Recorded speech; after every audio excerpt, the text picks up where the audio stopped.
Due to the graphic nature of this program, viewer discretion is advised.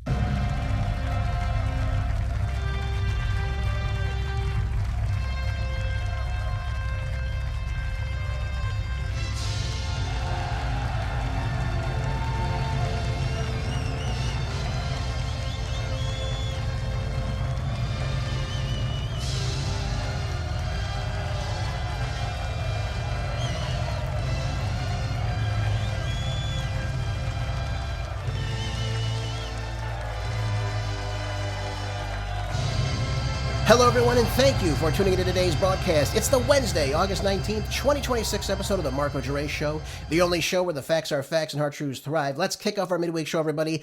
Lots to go over. The biggest news story making the rounds today are the midterms. And, of course, the general elections are rapidly approaching this November. Who's going to win? Will the Republicans hold the House and Senate? What shifts are going to be taking place? If there is some change as to what goes on, will the Democrats take over?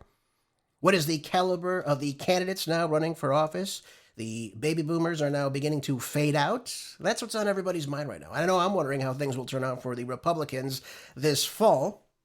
And of course, we saw Florida, Alaska, Wyoming all had their primaries yesterday evening, of course, the later of the three being the most focus of everybody. All eyes now are on the red state and free state of Florida right now. Byron Donalds, I'm pleased to tell you, clinched the gubernatorial race for the Republicans, which wasn't a surprise to me at all. He had President Trump's endorsement, Senator Rick Scott's, 63 other legislators putting their support behind him, so he had a cadre of people behind him. Lots of money, of course. Again, he's already a very well-known member of Congress. Lots of capital, $103 million, I'm told, in his coffers. Jay Collins, Fishback just couldn't keep up with that. They're not going to compete with that at that level. You know the routine, folks. Whoever has the most money usually wins, and Donalds had a solid victory yesterday evening. He'll face off against Democratic candidate Dave Jolly, and we'll see how that all turns out. He's a gun control guy. I don't think that's going to fly too well in the state of Florida. Just a thought on that.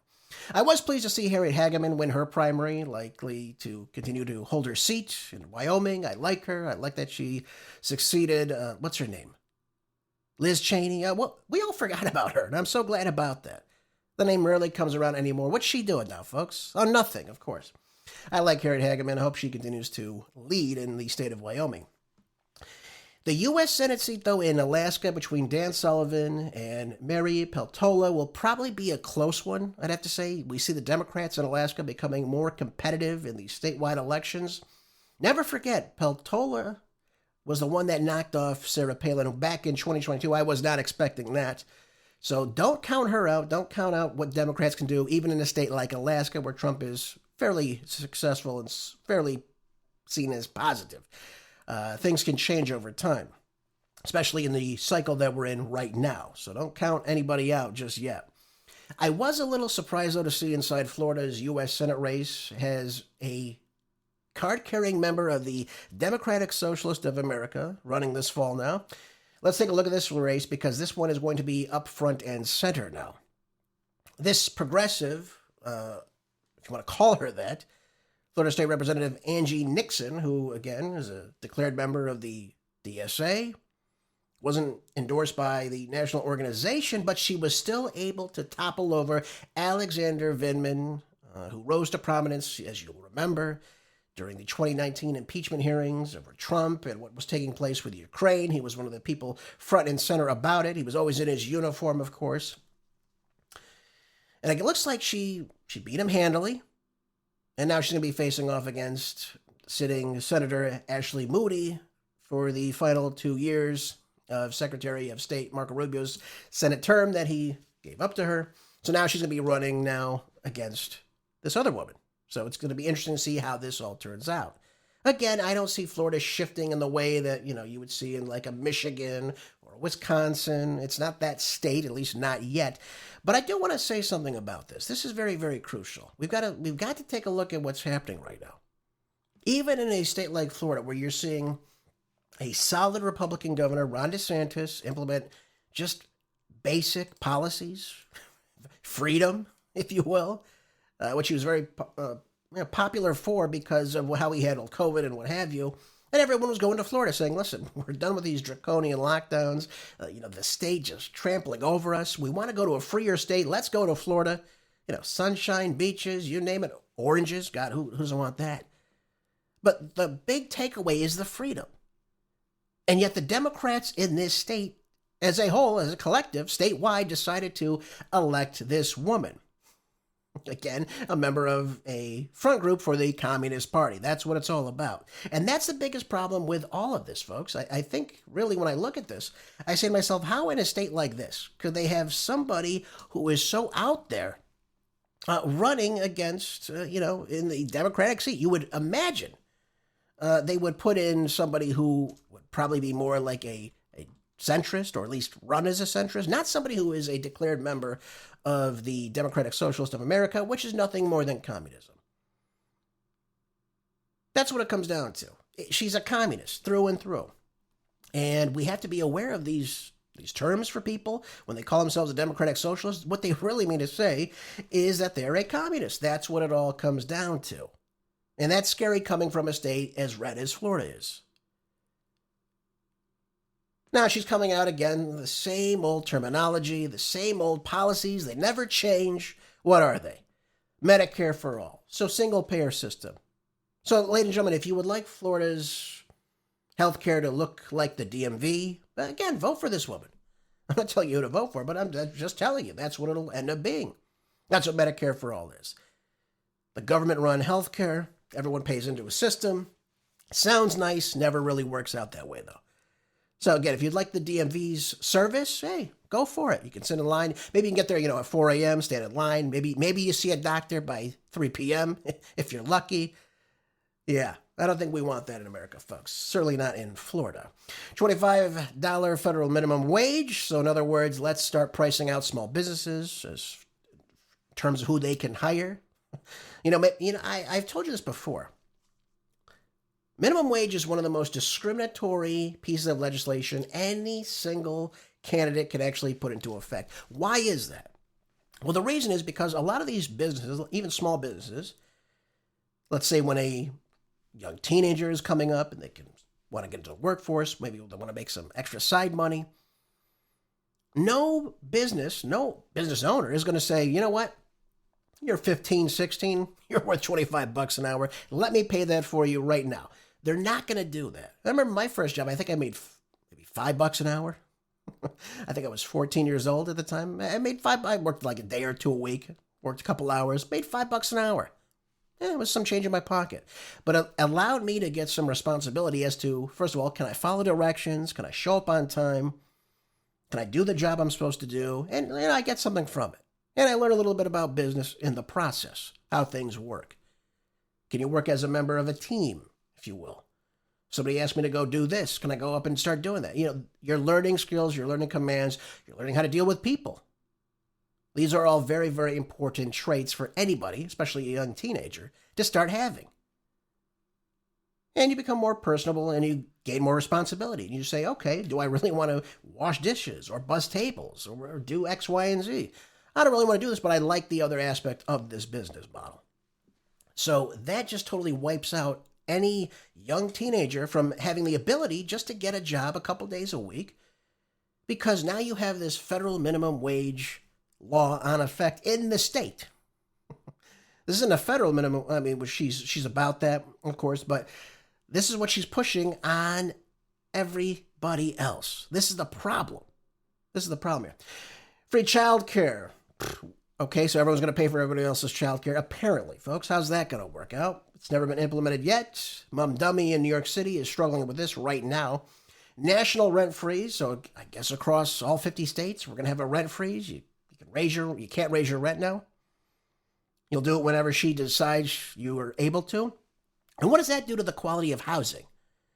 And what does that do to the supply of housing? Who's going to want to start building housing or apartment buildings or complexes or condos if you have some moron like this in D.C. telling you exactly what you can and cannot do and what you can or cannot charge for your own property? Let's be realistic about this. This doesn't allow for more building of housing because no one wants to get in that business. Oh, sure, you'll have realtors sell, single-family homes, but, who's going to want to start building and rent housing after this. Nobody's going to want to take that type of investment after someone like this comes in. And again, just look no further than New York City, San Francisco. Where do you see the highest rent in the country? Number 1, New York City, and number 2, San Francisco. And what do these two cities have in common? They have some of the most intense rent control laws on the books. Don't take my word for it, folks. Go take a look at it. Billionaire tax. So again, anyone who's successful in this country, and by the way, I'm not just coming out here and blindly supporting billionaires. There's several billionaires I disagree with and do not like their policies, absolutely. But the idea is, of course, they start with the billionaires. This is what it all comes down to. They start with a billionaire. You're seeing it starting to take place in states like California. They want to have a wealth tax. Again, it's taxing billionaires in the state, people that generate the most jobs, as it would be. So what are they doing? They're leaving the state. So the Bernie Sanders of the world, right? Billionaires and billionaires, right? We can't just have it in one state. We've got to do it on a national level. So wherever you go, we're going to squash you. We're going to take your money just right off the top. You owe us this amount of money. What kind of treason is this? Here's the problem with the billionaires, though. They'll just move their companies overseas. They'll put their money overseas. It doesn't have to stay here. They'll just, put it in the Cayman Islands for all we know. It doesn't matter. It's not going to stop them. They're billionaires. They can go where the hell they want. Well, they're going to have to stay in Florida. Oh, they'll get a summer home in Florida. Look at a nice house in San Jose. Yeah, sounds good. But they don't have to stay there. They don't have to keep their businesses based in the United States. That's what these idiots can't understand. That's the whole problem with outsourcing a lot of these good-paying jobs, these good-paying manufacturing jobs. It's cheaper to do it in China, a communist country, or in Mexico, or in Canada, or wherever they may place their business. We need to bring down the tax rate, folks, and not just have a blanket billionaire tax, because what that ends up doing, once you start that process, then it becomes, if we got this billionaire tax, we can just have a millionaire tax. And if anyone who is a millionaire, I'm sure they'll change it, right? So people in Congress will be immune from it, of course, right? Bernie Sanders himself is a millionaire, right? We can't have somebody who has only a couple $1 million. It's got to be over $50 million. $1 million there, and then we'll tax the hell out of them. We'll put a 100% tax rate on them.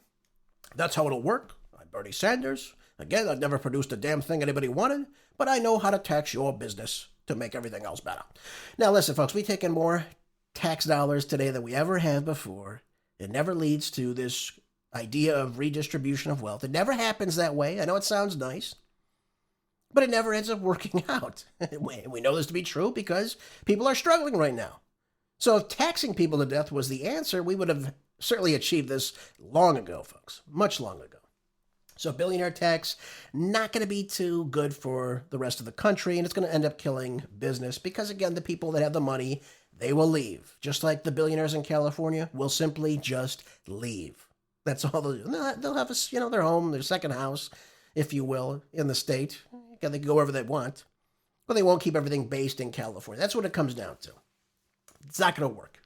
Okay? Let's just keep that out in the open. Abolish ICE, of course. So in other words, there is no human that's illegal. We've heard this time and time again, right? That's the same mantra we get from these idiots, of course. So we don't have anyone enforcing legal immigration laws passed by the Congress and signed into law by a U.S. president. We don't have these laws anymore. So who's going to go after the illegal aliens? Nobody. That's their plan. And what they want, and by the way, they allude to this time and time again. They say, well, we're going to abolish ICE. It's a failed institution. Okay, fine. All right. What are you going to replace it with? Well, we don't know.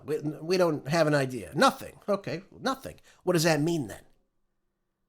And they go on these tirades. I heard Bill de Blasio. He was on with Laura Ingraham last night. He goes, ICE is just this failed organization, and, look what they're doing. And, these are the hardest working people in the country. Okay, Bill. Yeah, no one else works hard. Just illegal aliens. Oh, they work in the, agriculture. A lot of people work in agriculture, genius. Not all of them are illegal aliens. And by the way, are you suggesting that's the only thing an illegal alien can do is work in agriculture or bus tables or clean dishes? The disrespect that these people offer. as if to say, yes, come in our country illegally so we can take advantage of you. That's what it comes down to. And they don't really realize that's how insulting they are to just label anybody that comes across the border as just, they can only do such a job that no one else will work. I disagree, by the way. I think most people would work these jobs if they were actually getting a reasonable sum from it. But these big agriculture, these big businesses, if you will, even some of these small businesses, they like the cheaper labor, so it works out for them. And then de Blasio understands this too, by the way. And so, again, what are you going to replace ICE with? Nothing. It's going to be an amnesty for all. That's what these Democrats will do as they melt the border down. That's what they want. And finally, major limits on corporate power, where you're not going to have any of that if you keep scaring off billionaires, this rent freeze, and all this other nonsense that you're going to have policies to pay for. You don't have to worry about corporate power. They're just going to leave. That's what it comes down to. Then how are you going to generate money? Then you go to the next class of people. So it starts off with billionaires, just like the federal income tax in this country, folks. You know that, by the way? It's only supposed to be for the ultra rich. So it sounds good, right? Oh, we're going to have a direct income tax system. Sounds nice. It's only going to be for the super wealthy, though. Don't worry about it if you're, making ends meet. Don't worry about it at all. Just for the wealthy. How'd that turn out, folks? It never stays that way. It always goes down to the next group of people. So it starts off with billionaires. Then it'll go to millionaires. Then it'll go on to the middle class, whatever is remaining of it at that time. And it'll keep going down and down until it's everybody in some way, shape, or form. That's how it always works. Never underestimate how these people will expand their scope of power once they get it, because they'll never relinquish it.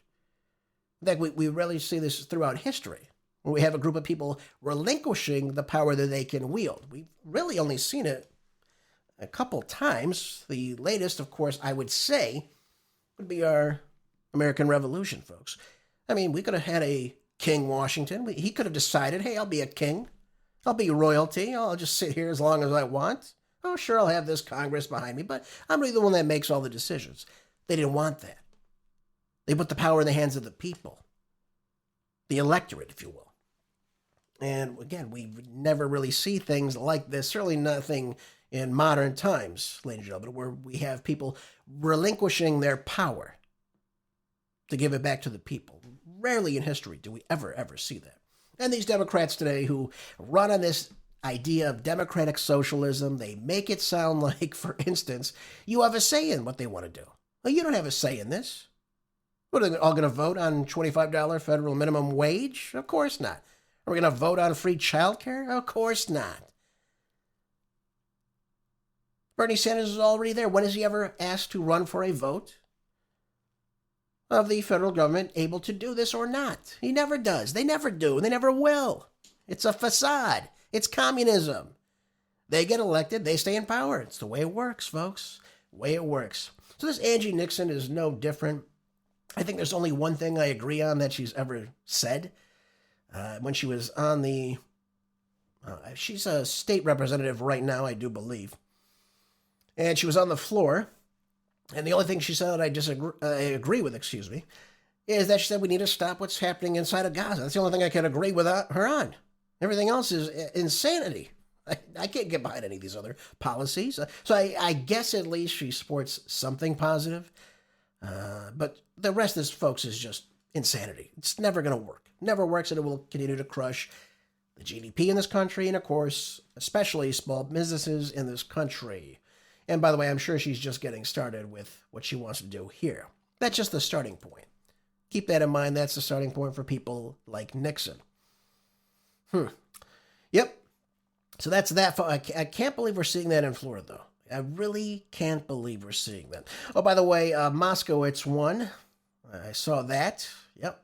Moskowitz won. He was able to fight off this Larkin guy, again, on the more left of things. So he's safe in his seat. Yep. So again, a state like Florida, again, it's getting competitive for the DSA, folks. It's going to be spreading throughout. It's not just going to be in New York or California or Illinois or in Washington State. It's going to be spreading, folks. These candidates will become more emboldened. That's how these chapters work. They spring up here and there. And even if this woman gets blown out, let's say, by Ashley Moody. Let's say Ashley Moody just totally obliterates her. I'll use a Trump term right now. She gets obliterated. She'll be coming back for more later on, folks. Believe you me, she'll be coming out again and again and again. And, you know, as the DSA gets more popular because they're rebranding themselves. As they're not just a Democrat, they're a democratic socialist. So everyone has a piece of the pie, so-called. It's never going to work. And you can, again, look at Mum Dummy. You can look at Katie Wilson. You can look at some of these other candidates. It never ends up formulating into something positive for the American people. Probably for them, of course. But never for anybody else, it seems, as it would happen. But make no mistake about it, this is the beginning. You know, you win a primary to run in a general. Hey, that's positive. That's progress for them. This El Sayed up in Michigan, even though he's not a declared member, he hangs out with them and he believes everything they believe in. In fact, most of these candidates all believe in the same thing, really, to some extent or another. They're all shifting to the left. There are no more centrist Democrats in this country. That's how they will sell themselves to you. But again, it's not what they really believe in. Everyone will go and shift to the left at this point. That's what it's all about. That's what it's coming down to, sadly enough. Oh, by the way, folks, too, there was a debate yesterday evening. And it was between Senator Darline Graham, the late Lindsey Graham's sister, and between Ralph Norman, who again is also in the runoff between her and the South Carolina Senate race coming. And she didn't do a very good job, folks. I got to be honest with you, she didn't do a very good job. One could imagine. I mean, from what I understand, she is a sociology major. Again, nothing wrong with that, of course. I'm not knocking that. But I mean, her career, I guess, has been in being an advocate for disabled people. Again, nothing wrong with that at all. But is she a seasoned politician, somebody that can actually lead in the South Carolina U.S. Senate race? Is she somebody that we would want representing us? This is the question we have to ask ourselves, folks. And I don't think she sold herself yesterday. She had a little bit of a glitch, I'd have to say, when she was asked a very pointed question about national security in the country, and she kind of fell a little bit on her face on this one. Let's take a listen to clip one. Senator, are Taiwan and the South China Sea national security issues for the United States? If so, why? I'm sorry, could you repeat the question? Are Taiwan and the South China Sea national security issues for the United States, and if so, why or how? I'm just going to be honest here. I'm not on national security. I'm not that informed on national security, but I do support the military. My brother was in the Air Force for 33 years, so I will do everything I can to support the military. My dad was in the Army. I'm not a polished politician up here. National security is not my thing. Not my area of expertise, but I do support the military. Now, she fell right on her face on this one. I mean, her staff really, that worked with Lindsey Graham, really should have briefed her a little bit more on this issue. Obviously, she would be asked pointed questions about foreign policy. What do we do with Taiwan? What do we do with Ukraine and the Middle East? She should have at least had some foundation for this. And she really didn't have anything to offer, which makes it look pretty bad. You heard some ohs and ahs in the audience when she said all that. By the way, I admire her honesty. At least she had the guts to say, hey, listen, I'm not versed in this right now. But are people really going to go for that? That's the big question. Are they really going to say, yeah, this is the woman I want representing me in terms of and decisions we make? And if her only answer is, yeah, I support the military, what does that mean exactly? I mean, hell, I support the military. It doesn't mean I support every single war. So can she make a informed decision for the American people in terms of foreign policy on a whole scope of issues? I mean, things are heating up, folks. Things are heating up, yes, in the South China Sea. They're heating up between North and South Korea now. They're heating up in the Middle East, especially inside the Persian Gulf. They're heating up on the Red Sea. Things are heating up between Israel and Lebanon, and so on and so forth. And she's going to be the one that has to make these decisions. So is she going to be a rubber stamp then just for what the Republicans do? And is that good enough for South Carolina? Now, I happen to think this would largely benefit Ralph Norman in this case. Again, you have to have a decision, right? Now, he came out and said by her choice, she's running for the U.S. Senate. It's a 6-year term. You need to get fully versed in what issues you're going to be dealing with. This isn't a training on the job. You can't do that. Well, he's right about that. And by the way, like I said, I'm not attacking her position or her career choice. I'm not saying anything about that. I'm sure she's a very smart one. But again, if you're going to run, you need to be versed in this. Absolutely. You have to know what you're talking about. You have to know the issues. It's not, hey, I got here and, I'm sorry, where's Taiwan? It's not going to work well that way, folks. So I think she had a little bit of a fumble. We'll see if that does affect her. The election is in the next upcoming weeks, the end of the month. See if it'll be Norman or if it'll be Miss Graham here running in this race. We'll see how that all works. And again, she has the backing of Trump, so that is going to carry some weight, especially in a state like South Carolina. But I think if people start hearing this and they start understanding this, it's going to start making people go, what does Ralph Norman have to say about this? Is this somebody else we can get behind?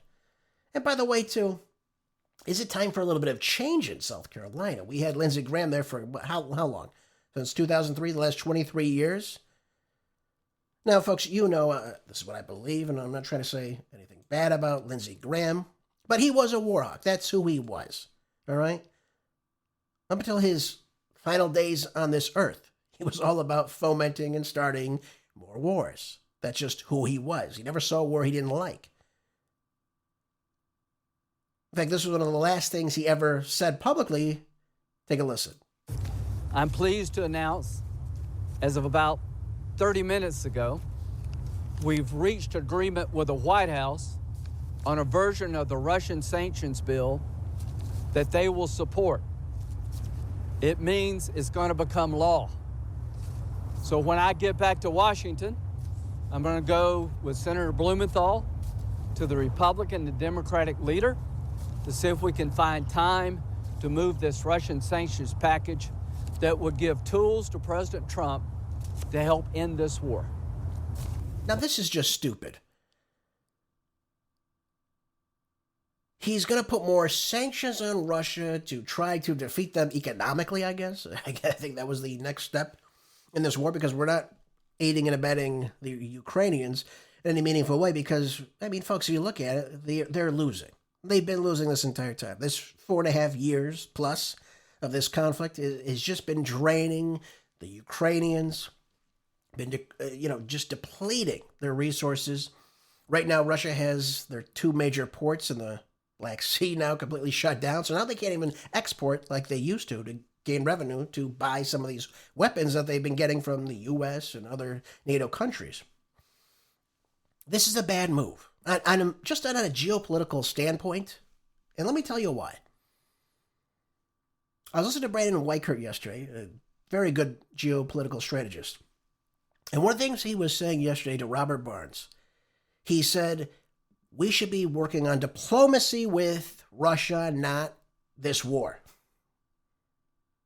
And the reason is because Russia opens the door to every other nation we are trying to work with, whether it's China or Iran or North Korea. All doors go first through Russia. And if we have a bad relationship with Russia, how are we ever going to negotiate with these other countries? Because remember, these are BRICS nations now. These are all working together economically. They are moving away from the petrodollar. There's no way around that. Fine, but at least where are we in a state of diplomacy with them? And Russia knows what's going on. They know that we're backing Ukraine to the bitter end of this.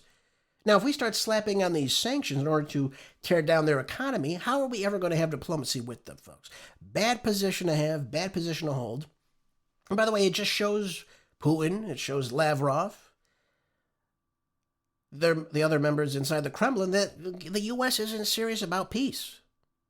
We're still here backing the Ukrainians to defeat Russia. That's what this entire war has all been about. It's been a proxy war, letting Ukraine fight Russia to try to weaken Russia. The sad part about all this is all the billions of dollars we've placed in this, all the weaponry, all the time.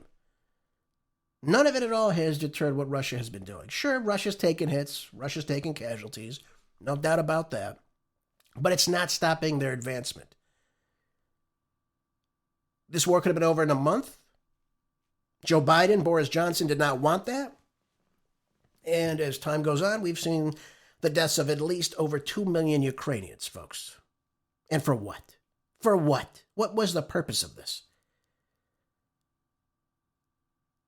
I think once Russia decides to take Kyiv, it's all over. This will end on the battlefield. It will not end with sanctions being placed on Russia from the United States, folks. It's just not going to work out that way.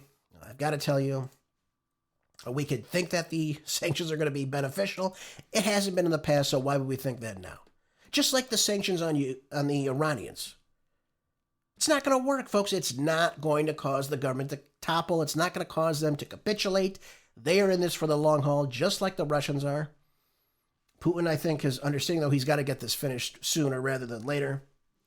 The Russian people do not like this conflict. They don't like it dragging on for as long as it has been. So we're seeing the strikes beginning to get a little bit more aggressive, a little bit more intense. But we as the United States, if Trump was honest when he came into office and said, well, I'll end this on day one, why is he now focused on giving them more Patriot missiles or access to Patriot missiles or the blueprints to build more? Why would you be doing that? I was told recently during one of the bombardments by Russia, 56 missiles came in and 1 Patriot missile went up. That means really Russia's just hitting everything they want, folks. So they're on their last leg, the Ukrainians, yet we still have this idea in our head that they can still win this. And a lot of it is through the propaganda and the mainstream media. It's not ever going to work. So, again, I disagree with Lindsey Graham probably on a lot of things. Certainly his foreign policy was never beneficial to the United States. It never was and never will be. Was the guy hardworking? Sure, we could claim that, but for who? Folks, for who? Certainly not for the United States. Not by a long shot.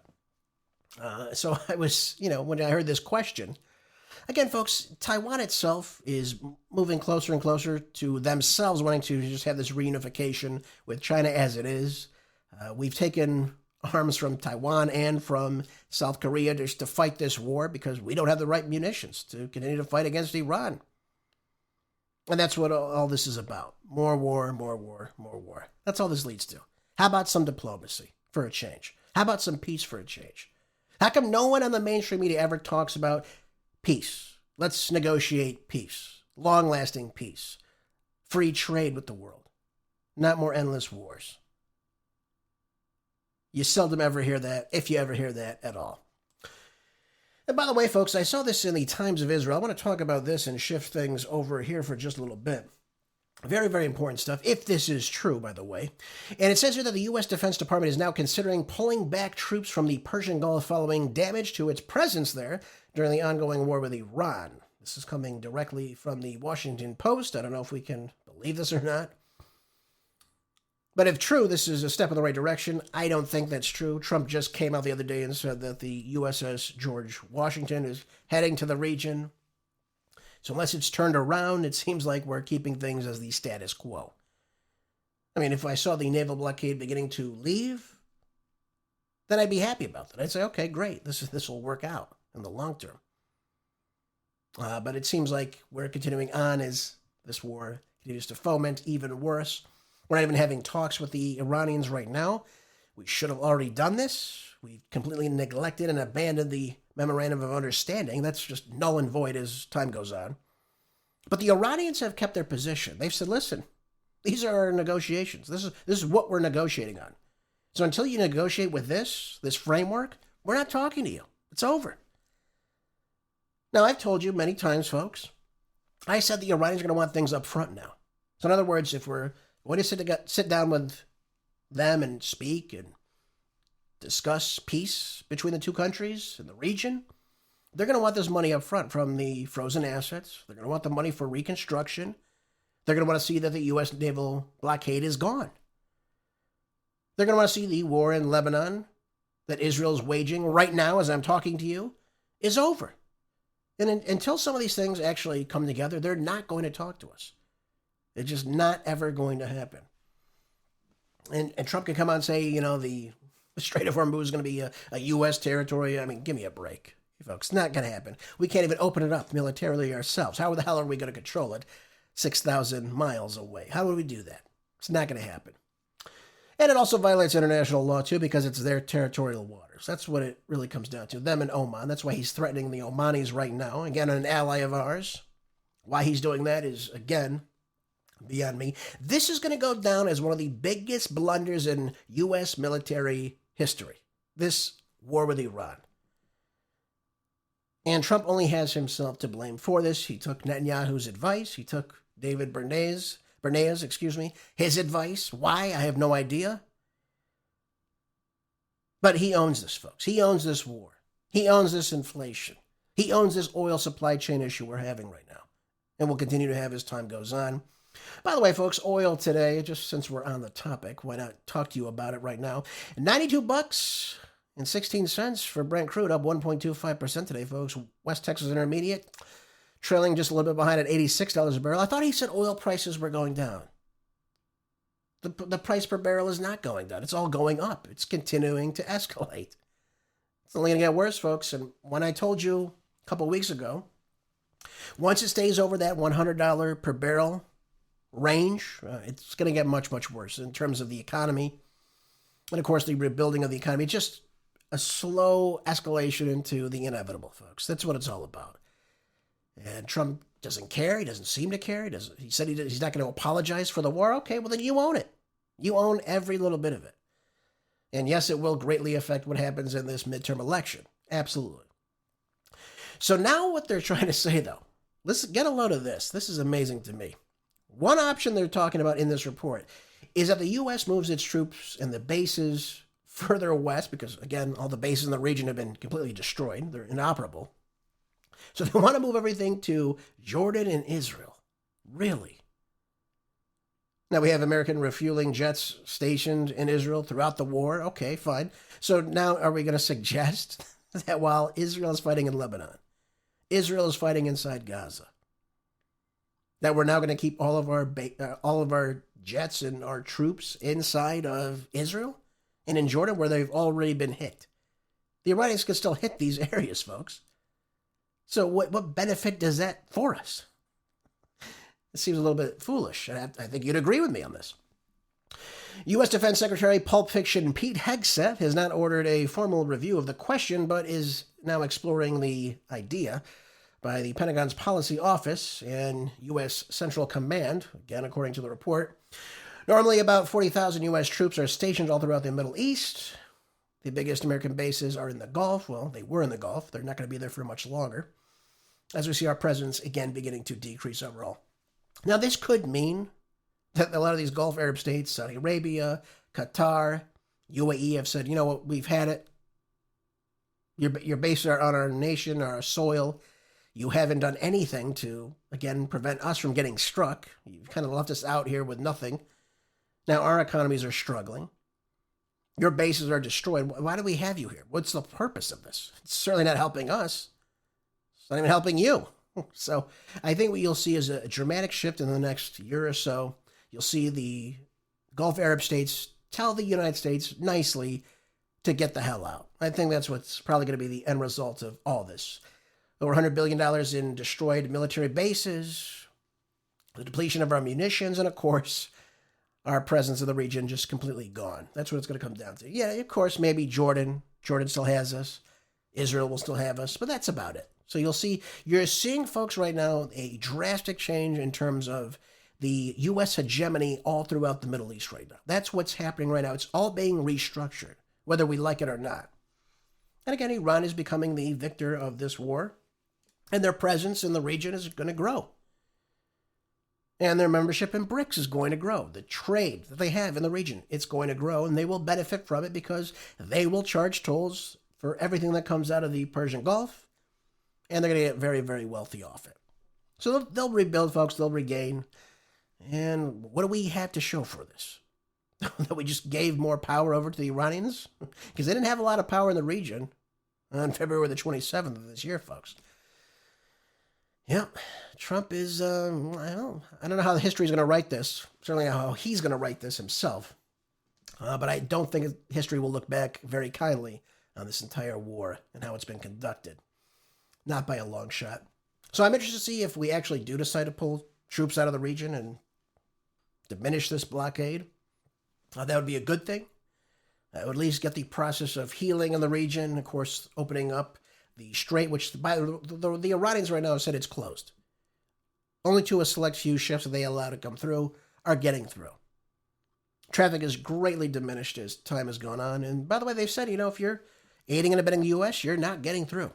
You're not getting through. So those ships are standing still. And nothing, again, seems to be improving, folks, sadly enough.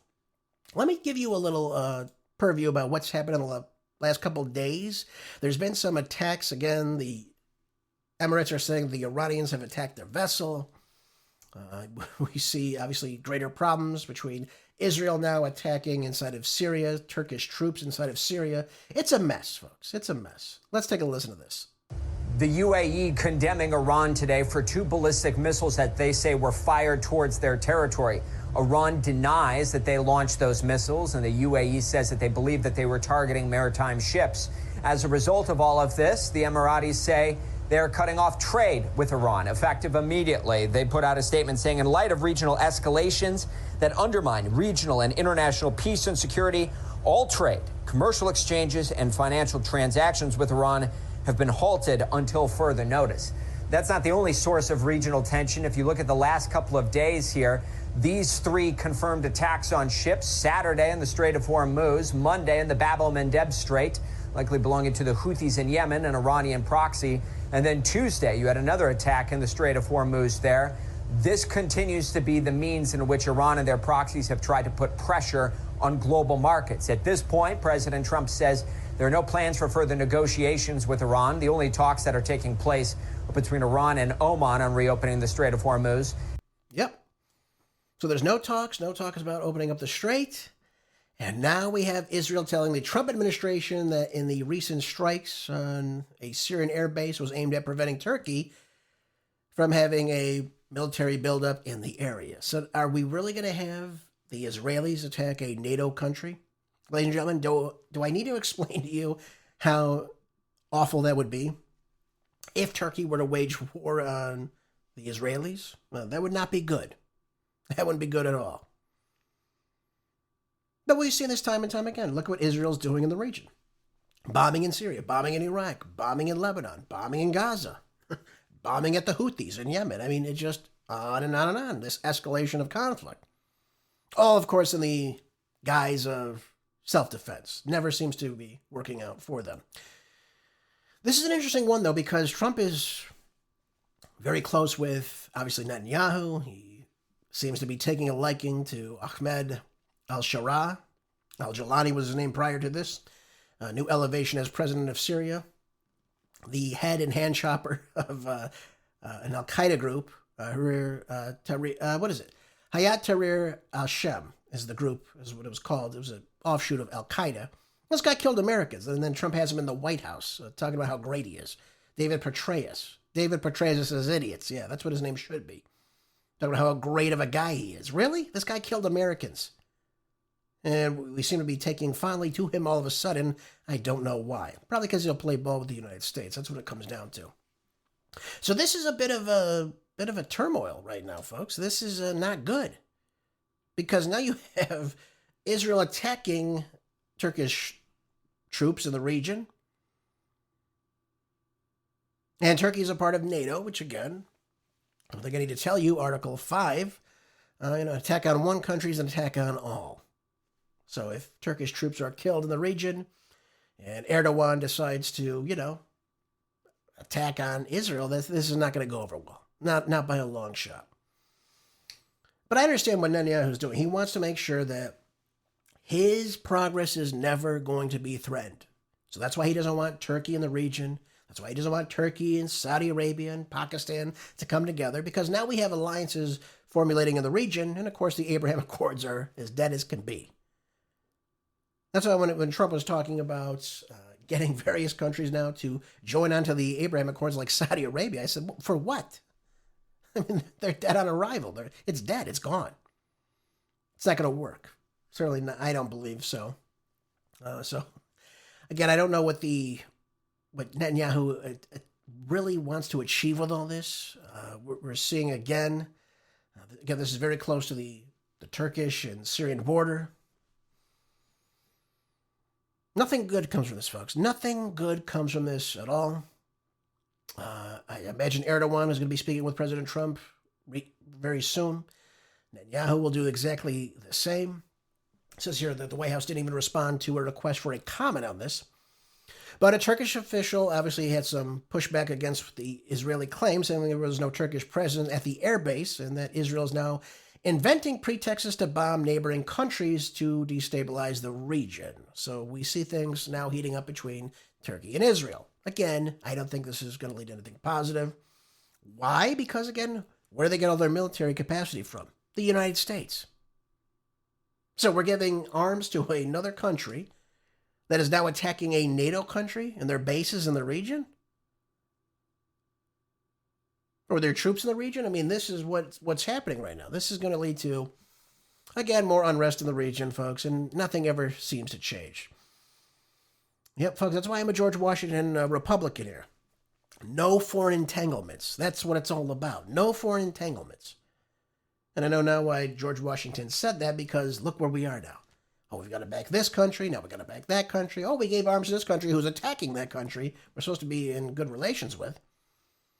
Now, where's the rapprochement going to go from here? That's the next step. Which side do we take? Do we take Israel's side or do we take Turkey's side? How do we decide? Maybe AIPAC can decide for us. Who knows, folks? Okay, anyways, I digress. I say all this to you today, folks, because, again, things heating up. Obviously, in this war, there's no negotiations taking place between Iran and the United States. We know, of course, that these midterms are underway. A lot of the table is being set, if you will, for November. And Trump is in a bit of a situation right now. Let me draw your attention over to this now. This comes out of Reuters. And it says here that President Trump's approval ratings have now fallen to the lowest level of his presidency right now. This comes out of a Reuters Ipsos poll. It was concluded on Monday. Just 33% of respondents in a 4-day survey said that they approved of President Trump's performance in the White House. 64% disapproved. That is crazy. Really, it is. Trump's approval rating fell down from 35% in a poll that closed out earlier this month, lower than any other point in his current term, and now has tied the lowest level of his prior term, reached in December of 2017. Yeah, and by the way, folks, just so we understand this, 80% of Americans, this is including 87% of Democrats, 71% of Republicans, think that the U.S. involvement in Iran will go on for an extended period of time. This is not good, because the longer this goes on, the worse the economy gets. And by the way, folks, just so we're all clear on this, it's the economy, stupid. This is what's going to win or lose the midterms for the Republicans. And Trump's suggesting he doesn't care. That's another problem, because, again, that's going to reflect on the leadership of the Republican Party come November. But he has really until September to really turn this around. And just so, I always tell you, the Ipsos polls are always leaning to the left. I tend not to really pay attention to polling. I really don't. I don't care. I don't always think it's an accurate purview of Americans. However, I was looking at an Economist YouGov poll as well. Again, they're suggesting a lot of the same thing, though. This is what's problematic about this. Saying here that only 33% approve of what he's doing. Again, the lowest of both terms. 62% disapprove of his performance. 50% strongly disapprove. That's half of the people polled. 22% of Americans view the economy positively. That's not good at all, folks. Not good at all when you have 22% of people polled saying that they like the direction the economy is going in. I'd love to know what those 22% do, by the way. Maybe there's some of those people buying those $20 burritos I've been hearing about. 65% believe that the U.S. is on the wrong path in terms of the Iran war and, of course, gas prices as well. So he's got a lot to fix in a short period of time. How do we turn things around really in the next coming weeks? This is when a lot of people, they stop watching the baseball. Right? Football's not just on yet. They start thinking about, okay, there's an election coming up. Who do I pick? Now, most of the independents, these anti-war independents that voted for Trump in 2024 are totally out. They're gone. Trump has lost a lot of the younger vote, the Gen Zers and the millennials. That's another problem. He needs that base. He needs to have them. Now, he's got the over, 60 group that watches Fox News every day. He's got them, okay, so that's fine. They're a big voting bloc, don't get me wrong. But he needs to get the independents and the younger votes, too. He's got to have it.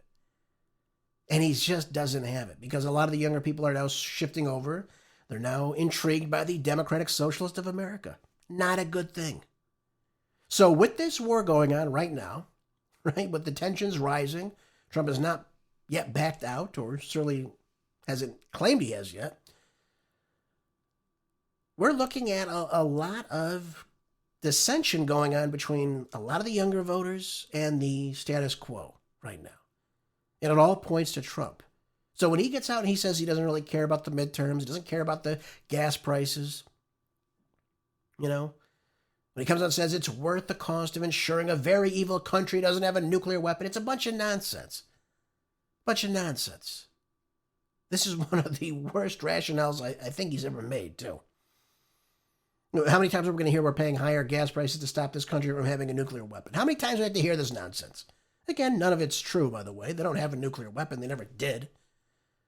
And a lot of people are figuring out, you said this was going to be over in a couple of weeks. Now it's, over 6 months now. Now I'm seeing the price of the food I buy starting to go up. My burrito that was once $12 is now $20. Right? And you can have people like Dan Crenshaw or Ben Shapiro coming on telling you to eat ramen noodles and this and that crap. It's not going to fly with people. Because the problem isn't just that they're trying to make ends meet for themselves.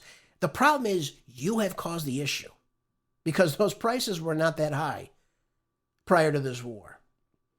Yes, things have gone up a little bit under Trump. That's fair to say that. There has been some inflation, no doubt about it. But the biggest problem is now that you've raised the gas prices, which raise the price of everything else. It's the economy, stupid. And people see this, okay, we're in this war. It's not ending. You said this, just hold on for a little longer and be all over with. Now we have J.D. Vance coming out and saying we're halfway through it. Really? So we have another 6 months of this nonsense? And the longer this goes on, the more we dig into our strategic petroleum reserves. That means gas prices will continue to go up because supply chains have been reduced. That means prices at the pump go up. That means prices at the retail stores, the grocery stores, everything you can imagine, they all have to go up too. And at a time when we have low GDP, folks, low expansion of the government, certainly nowhere near the 3% we've been promised, that's going to rattle a lot of people, especially a lot of younger people. So if Trump really wants to win this, he's got a couple of weeks, folks. He's got a couple of weeks to really turn this around. But the sad part about all of it is that you look at the alternative. What is the alternative? The alternative is nothing better either. Democrats are going to fix the economy. They destroyed the economy under Biden. So that's why we wanted Trump in. We wanted him to fix the economy. We wanted to open up opportunities, bring in investments, which he seemed like he was going to start doing. But none of it ever really materialized. We saw gas prices going down, obviously, when he took office. Now they're all back up and over the price of when he came in. So, he just totally erased all of the gains that he had. I mean, at least if we went into the midterms and we said, hey, listen, I've lowered your gas prices by at least $1.50, $2, depending on where you are. Food prices have come down as a result of this too. Great. We're still working on these investments. We're going to grow here. I mean, this would be progress, right? No one expects him to fix things overnight. But to foment this war now, starting last June, starting another war now in February, which now is bleeding into September now, a war that he told us would be over by now, this does not look good for voters. Voters do not like this. They don't want this. They don't want the war. Americans don't want the war. And all these big pieces of legislation that we want, like the SAVE Act, are not getting passed. We have no election laws in this country. A big problem. And by the way, even in a state like Florida has problems with their election laws. I can see that. One of the races, I believe his name is Dan Bilzerian. He ran against Randy Fine, one of the most disgusting human beings running for any office, I'd have to say. This is a guy who said he didn't care that Palestinian children were being killed.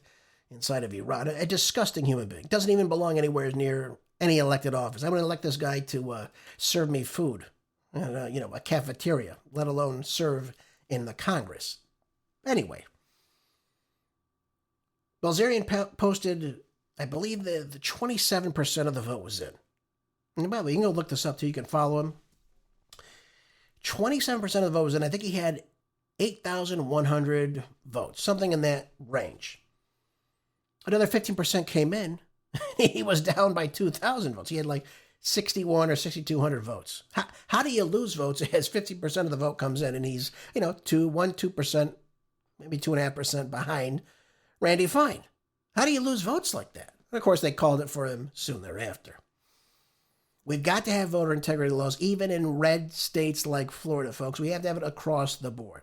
Let's try to push that as time goes on. Oh, by the way, too, folks, talking about the economy, let me bring your attention over to this now. Trump went out and went on this tirade against, 50% tariffs on Canadian goods, of course. Right? We never get away from any of this, by the way. And now he's come out and saying that he's probably going to put a hold on this for a couple days, saying that they may have a deal. So again, typical Trump. We have this problem, we have that problem. Now we're going to hold off on these tariffs. The investors don't know what's going on. And now we're going to have a pause now. We're not going to have it scheduled just yet. It's amazing to me, folks. Really amazing to me. By the way, Canada, our second biggest trading partner, they give us about $879 billion worth of goods every single year, I think, the trading between the two countries. We rely on them for a lot of things. We can slap 50% tariff on when we have 4.7% inflation running right now. Not a good look, folks. Not a good look. So at least there's a pause with this. We'll see if they come to any agreements. Yep, that's why we want Congress, folks, to do this and not anybody else. It's just slapping tariffs on one day and not the other day. So at least that's been put on a halt right now. A little bit of a pause. And by the way, folks, since we only have about a couple minutes remaining in the program, let me just end with this today. This comes out of Quartz, and I was going to say this for Friday, but I said, I got to talk to my audience about this right now. The yield on the 30-year Treasury bond now has touched 5.323% on Tuesday. This is the highest level it's been since 2007. And let me remind you, the big recession we had in 2008. We're entering that territory right now. We're hitting 19-year highs. Again, it did retreat back down to 5.3%, flat, of course. But this is going to put upward pressure on mortgage rates, ladies and gentlemen, nearing 7% right now. We're seeing the 10-year Treasury bond yield crossing over 4.7%. This is a notable jump from the 4% levels that prevailed before the Iran war, folks, in February. Everything is just continuing to rise as time goes on. And, a lot of the problems we have to understand with these rate increases. Many people say, Jerace, what's the big deal? We've been here before. It's going to go back down. It's going to fluctuate. The problem with this is, not only do you have higher borrowing costs for the U.S. government, you can't service the debt once both get over 5%. You're going to have an impact on the fixed income investors as well. You're going to have stock market pressures. You're going to have real estate problems. What did I just tell you? 7% now. Mortgage rates, everything's pushing higher. That means it's going to be more difficult for you to buy a home. Who's this going to affect? A lot of the millennials, a lot of the Gen Zers who are upset with Trump already. Then you add in currency, global market effects. Yields can strengthen the dollar, making it more expensive for foreign borrowers to now service the debt. This is going to be problematic. They're not going to be buying these Treasury bonds if they continue to rise. That's a problem. We need them to do that. And then you have investor behavior shifts. You have long-term economic uncertainty with what's going on with this war, however long it goes on for. It's a problem all around, folks. And we shouldn't want this. We shouldn't really be dealing with this, but we are dealing with this because President Trump decided on having this war. And now we're in this mess, folks. And again, I told you before, get ready. Things are going up. They're going to continue to go up as time goes on. Yeah. So the consumer price is up 3.4% year over year in July. Just the tip of the iceberg, folks. Just the tip of the iceberg. Yep, and that's all I got to say to you on that today. I'm out of time, folks. Thank you for being here. Always make sure you're staying prepped right now when you can with all your essentials. Pricing is going up. Scarcity is rising. Make sure you're staying prepped. Enjoy the rest of your day. I'll see you back here tomorrow as always. Until then, be good, stay busy. God bless.